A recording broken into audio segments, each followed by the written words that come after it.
بسم اللہ الرحمن الرحیم الحمدللہ رب العالمین وصلی اللہ علی محمد وآلہ الطاہرین ولعنۃ اللہ علی اعدائهم اجمعین الی قیام یوم الدین انا للہ وانا الیہ راجعون۔ نہایت افسوس کے ساتھ اس موضوع کو ڈسکس کیا جا رہا ہے کہ پاکستان میں سیالکوٹ میں ذکر محمد و آل محمد علیہم السلام بیان کرنے کے جرم میں توہین رسالت کی تہمت لگا کر دوران ذکر نواس رسول جناب شہید نوید عاشق BA صاحب کو دوران مجلس شہید کر دیا۔ اب اس بارے میں ہم کچھ ڈسکشن کرتے ہیں۔ سب سے پہلا موضوع تو یہ کہ اس جانب ہمیں توجہ دینی ہوگی کہ پاکستان میں جو شدت پسندی ہے، اب شدت پسندی کے اسباب کیا ہیں؟ تو کچھ دن پہلے جلوس نکالا گیا تھا ان کے خلاف، اور جلوس نکالنے والا جو گروہ تھا وہ اشرف جلالی کا تھا،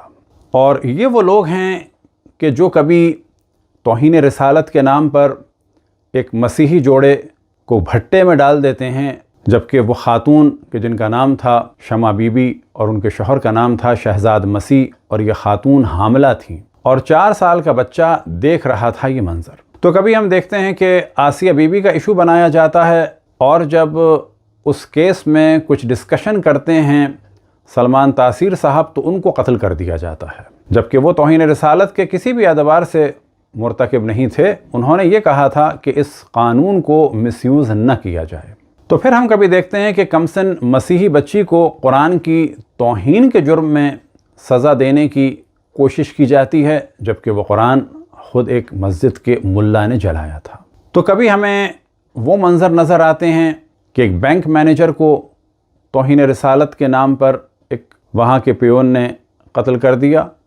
تو کبھی ہم دیکھتے ہیں کہ ایک یونیورسٹی کے نوجوان مشال خان کو، کیونکہ وہ پڑھا لکھا اور اچھا نوجوان تھا، تو نام نہاد اور دین کا نام مس یوز کرنے والے شدت پسند طالب علموں نے اس طالب علم کو بے دردی کے ساتھ قتل کر دیا۔ تو یہ تو ہم نے مثالیں دیں کچھ ان لوگوں کی کہ جو غیر مسلم تھے، اور کچھ ان لوگوں کی کہ جو خود اہل سنت تھے۔ اب یہ ذہن میں رہے کہ مسئلہ پاکستان میں صرف شیعہ سنی نہیں ہے۔ دیوبندی بریلویوں کو مسلمان نہیں سمجھتے، بریلوی دیوبندیوں کو مسلمان نہیں سمجھتے، دیوبندی بریلویوں کو مسلمان نہیں سمجھتے، یہ دونوں اہل حدیث کو مسلمان نہیں سمجھتے، اہل حدیث ان دونوں کو مسلمان نہیں سمجھتے، اور یہ مل کر شیعوں کے خلاف الٹی سیدھی باتیں کرتے ہیں۔ لیکن ہم سب کو مسلمان سمجھتے ہیں، ہاں ڈنکے کی چوٹ کہتے ہیں کہ ہر وہ شخص کہ جس نے رسول آل رسول کی مخالفت کی اس پر لعنت ہو، اور ہر وہ شخص کہ جو رسول آل رسول کے بغض پر مرا اسے جہنم نصیب ہو، اور ہر وہ شخص چاہے وہ کسی بھی دین و مذہب کا ہو اگر وہ رسول آل رسول سے محبت کرتا تھا تو خداوند تبارک و تعالیٰ اس کی مغفرت فرمائے۔ پہلے مرحلے میں توجہ دلائیں کہ یہ شدت پسندی آپس ہی میں ہے، لہٰذا یہ تینوں مذاہب ایک دوسرے کے مردوں کے لیے رحمت کی دعا نہیں کرتے۔ ان میں سے آپ کسی بھی مکتب فقہ اہل سنت سے سوال کر لیں کیا نکاح ہو سکتا ہے دوسرے مکتب میں، یا نکاح کوئی پڑھا سکتا ہے، یا ان کی مسجد میں یعنی بریلویوں کی مسجد میں دیوبندی اور دیوبندیوں کی مسجد میں بریلوی، یا ان کی مسجد میں کوئی اہل حدیث یا اہل حدیث کی مسجدوں میں یہ لوگ آ کے نماز پڑھا سکتے ہیں، کیا ان کی نماز جنازہ پڑھائی ہوئی صحیح ہوگی؟ تو آپ کو جواب ملے گا نہ۔ اب اس جانب توجہ دلائیں کہ عالم اسلام میں جو توہین رسالت کا سلسلہ ہے، اب اگر یہ ہماری جانب یعنی مذہب حق اہل بیت کی جانب توہین رسالت کے عنوان سے اگر رخ کیا گیا تو ہم پورا حق رکھتے ہیں یہ بتانے کا کہ دنیا بھر میں جہاں جہاں توہین رسالت ہو رہی ہے وہ کتب اہل سنت کی وجہ سے ہو رہی ہے۔ چاہے وہ کتاب کہ جس کا نام بھی لینا مناسب نہیں ہے جو انڈیا میں لکھی گئی رنگیلا رسول، اس کے تمام حوالے کتب اہل سنت خصوصاً سیاہ ستہ کے تھے، اور چاہے وہ کتاب کہ جو سلمان رشدی نے لکھی سیٹینک ورسز، اس کا دار و مدار بھی کتب اہل سنت کی ایک مشہور ترین روایت ہے کہ جسے کہا جاتا ہے حدیث غرانیق، اور ان قریب اسے ہم ڈسکس کریں گے۔ اور چاہے دیگر جو موضوعات دنیا بھر میں اشرف الانبیاء کے خلاف اٹھ رہے ہیں، جیسا کہ انڈیا میں نیپور شرما نے جو کچھ ڈسکس کیا اشرف الانبیاء حضرت محمد مصطفیٰ صلی اللہ علیہ وآلہ وسلم کی شادی سے ریلیٹڈ، تو وہ بھی ایک جھوٹی داستان تھی جو کتب اہل سنت میں جناب عائشہ کی فضیلت کو بڑھانے کے لیے اور جناب حضرت صدیقہ طاہرہ حضرت ام المؤمنین خدیجۃ الکبریٰ صلوات اللہ وسلام علیہا کی حیثیت کو کم کرنے کی ایک سازش تھی۔ کہ جس سازش کا نتیجہ توہین رسالت کی صورت میں نکلا اور نکل رہا ہے۔ بس سب سے پہلے ہم توجہ دلائیں کہ اس وقت ہمارے مخاطب تمام پاکستانی ہیں، چاہے وہ کسی بھی دین کے ہوں، اور خصوصاً ہمارے برادران اہل سنت ہیں جو ہمارے بھائی ہیں، جو ہماری جان ہیں، ان کے قدم ہمارے سر آنکھوں پہ ہیں، اور ہمارا جتنا بھی ڈسکشن ہے وہ عوام اہل سنت سے نہیں ہے، ان کے ان ملاؤں سے ہے کہ جن کی خباثت کو وہ بھی جانتے ہیں، کہ جن کی خباثتوں میں سے خباثت کے لیے اتنا کافی ہے کہ جب وہ رسول اللہ صلی اللہ علیہ وسلم کا نام لیتے ہیں تو بہت سنبھل کے نام لیتے ہیں، کہیں آل پر صلوات نہ نکل جائے۔ جب امام حسن امام حسین علیہم السلام کا ذکر کرتے ہیں تو ہر ایرے غیر نتھو خیرے کے ساتھ امام لگانے کے لیے تیار ہیں، لیکن امام حسن امام حسین علیہم السلام کہ جن کے لیے اشرف الانبیاء نے فرمایا صلی اللہ علیہ وسلم نے الحسن والحسین امامان، ان کے لیے لفظ امام نہیں نکلتا بلکہ سیدنا یا حضرت حسن اور حضرت حسین کہہ کے، جبکہ جیسا کہ ہم نے عرض کیا کہ فاسقوں اور فاجروں کے ساتھ حتیٰ سعود کے ساتھ امام لگا دیتے ہیں، جیسا کہ سعودی عرب میں یونیورسٹی ہے جامعہ الامام سعود۔ تو توہین رسالت سے کتب اہل سنت بھری ہوئی ہیں۔ اب ہم عوام اہل سنت کی توجہ دلائیں اور تمام پاکستانیوں کی توجہ دلائیں کہ علماء اہل سنت کی پالیسی یہ ہے کہ ان کی کتابوں کی جانب کسی کی توجہ نہ ہو اور کوئی ان کی کتابوں سے چیز نقل نہ کرے۔ لہٰذا انہوں نے فتوے دیے ہیں کہ اصحاب کی جنگوں اور اصحاب کی آپس میں جو نفرتیں اور ایک دوسرے کے قتل عام کے قصے ہیں ان کو بیان نہ کیا جائے۔ یہ انتہائی حماقت کا فتویٰ ہے، کیونکہ اس فتوے میں خود ہی بیان کر دیتے ہیں کہ اصحاب کے مشاجرات اور جنگیں اور اختلافات تھے، اور پھر کہتے ہیں ان کو بیان نہیں کرنا چاہیے، یعنی خود پہلے بیان کرتے ہیں پھر کہتے ہیں نہیں کرنا چاہیے۔ عیناً یہی مسئلہ ہے کہ توہین رسالت سے کتب اہل سنت بھری ہوئی ہیں۔ اب یہ کوشش یہ کرتے ہیں کہ ان کی عوام نہ جانے، لہٰذا ایک پریشر ڈیولپ کرتے ہیں، لیکن اب ضروری ہو گیا ہے کہ کتب اہل سنت خصوصاً صحائح ستہ کو کھول کے عوام اہل سنت کو دکھانا ہوگا، تاکہ وہ یہ منافقت دیکھیں کہ جن کتابوں کو صحیح کہتے ہیں انہی کتابوں میں توہین رسالت بھری ہوئی ہے، اور اگر کوئی ان کو ڈسکس کرے تو پھر یہ ان کو قتل کرتے ہیں۔ بالکل ویسے ہی جیسے کہ حضرت عائشہ کی بنائی ہوئی داستان تھی کہ جب انہوں نے ایک غلط فتویٰ دیا کہ بڑی عمر کے افراد کو دودھ پلا کے محرم بنایا جا سکتا ہے، اور جب اصحاب نے امہات المومنین نے سوال کیا کہ یہ تم نے کہاں سے فتویٰ دیا، تو انہوں نے کہا کہ یہ آیت قرآن میں تھی، اور جب رسول اللہ صلی اللہ علیہ وسلم دنیا سے رخصت ہوئے تو ہم ان کی وفات کے کاموں میں مصروف ہو گئے، اور قرآن میرے بستر کے نیچے تھا، اور بکری آئی اور کچھ حصے اس کے ورق کھا گئی، اور اس میں آیت رجم بھی تھی، یعنی سنگسار کے موضوع کی آیت، اور ساتھ ہی اس میں بڑی عمر کے افراد کو دودھ پلانے کا بھی حکم تھا۔ تو جناب عائشہ نے اپنے غلط فتوے کو جسٹیفائی کرنے کے لیے خداوند تبارک و تعالیٰ پر تہمت لگائی اور یہ جھوٹی داستان بنائی، لیکن علماء اہل سنت نے اس کو چھپانے کے لیے قرآن بکری کھا گئی داستان شیعوں پہ ڈال کر لاکھوں شیعوں کو قتل کر دیا۔ عیناً یہی کام اب توہین رسالت کے نام سے ہو رہا ہے۔ لہٰذا عوام اہل سنت سے گزارش ہے کہ اپنی کتابوں کو دیکھیں، اپنے علماء کی منافقت کو دیکھیں، اور یہ جان لیں کہ یہ کتابیں جب انگلش میں اور مختلف زبانوں میں ترجمہ ہو رہی ہیں تو مختلف ویب سائٹس پر سے دیکھ کر لوگ اشرف الانبیاء کی توہین کریں گے۔ فرض کریں کل اگر فرانس والوں نے توہین رسالت کی بعض احادیث کو کیریکیچر کے ساتھ اگر لکھ دیا اور ریفرنسز دے دیے تو پھر اب کیا کریں گے؟ اب جاہل افراد جیسے کہ خادم رضوی، ان کے لیے تو کہنا آسان ہے کہ ایٹم بم گرا دو، لیکن پڑھے لکھے افراد سوچیں کہ واقعاً ایٹم بم ان لوگوں پر گرے کہ جو کتب اہل سنت کو پڑھ کر رسول کے دشمن ہو رہے ہیں، یا کتب اہل سنت جن لوگوں نے لکھی ان کی مذمت ہونی چاہیے اور ان کتابوں پر بین لگنا چاہیے۔ اب یہ بھی ہم بتاتے چلیں کہ تکفیر کا سلسلہ کوئی نیا نہیں ہے۔ خالد ابن ولید نے حضرت مالک ابن نویرہ رضی اللہ تعالی عنہ کی بیوی کے ساتھ زیادتی کی، انہیں قتل کیا، مالک ابن نویرہ کو ان کے سروں کو کاٹ کر اس پر کھانا پکایا، اور اپنے کام کو جسٹیفائی کرنے کے لیے انہیں کافر قرار دے دیا۔ جناب عائشہ نے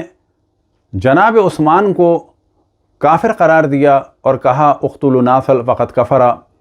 کیونکہ ناصل مدینہ کا ایک شخص تھا جس کی لمبی داڑھی تھی، حضرت عثمان سے اس کی شباہت تھی، تو وہ ناصل کہتی تھیں جناب عثمان کو اور کہتی تھیں کہ یہ کافر ہو گئے ہیں۔ تو یہ تکفیر بھی پرانی ہے اور توہین رسالت بھی بہت پرانی چیز ہے۔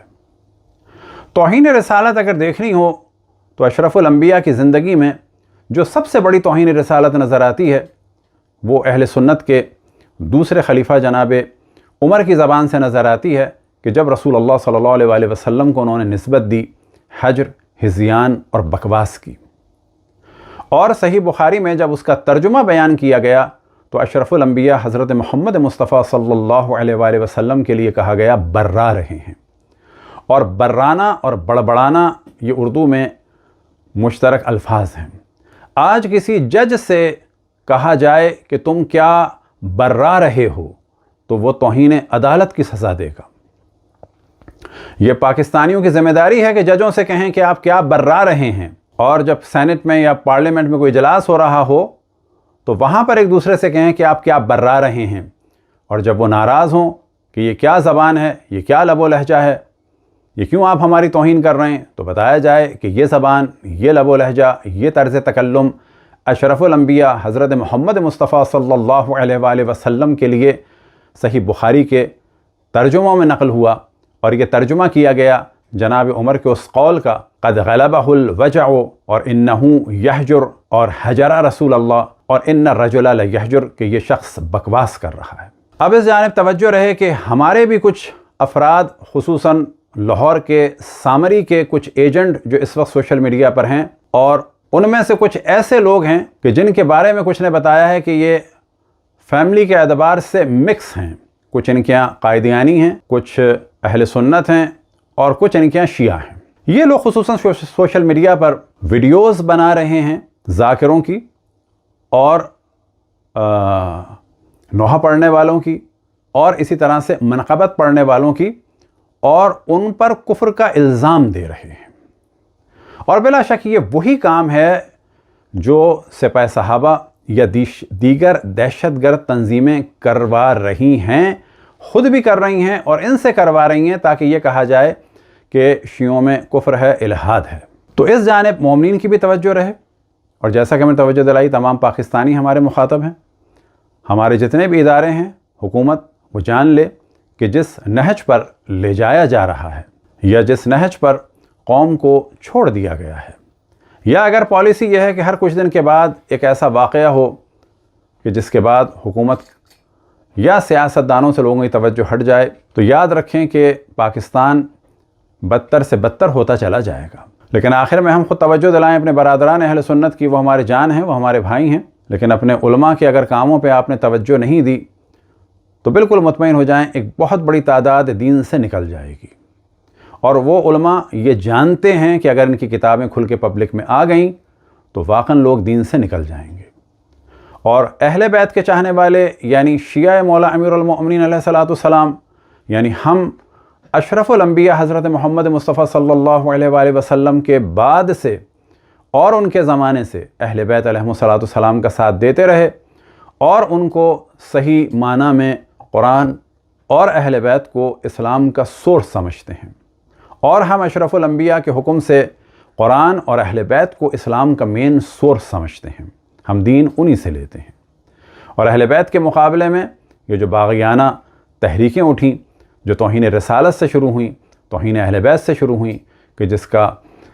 ہر وقت ایک جلوہ نظر آیا، کبھی جناب سیدہ سلام اللہ علیہا کی شہادت، کبھی مولا امیر المؤمنین کی شہادت، کبھی امام حسن کی شہادت،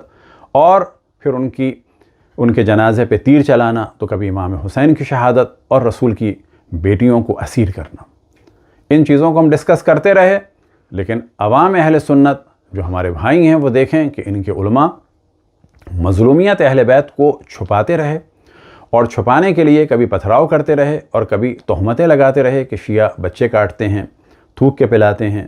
یا شب عاشور معاذ اللہ چند برے کام کرتے ہیں، صرف کس لیے کہ مجرموں کی جانب سے توجہ ہٹائی جائے، کیونکہ مجالس امام حسین مجرموں کے چہرے سے نقاب ہٹاتے ہیں۔ اب اگر یہی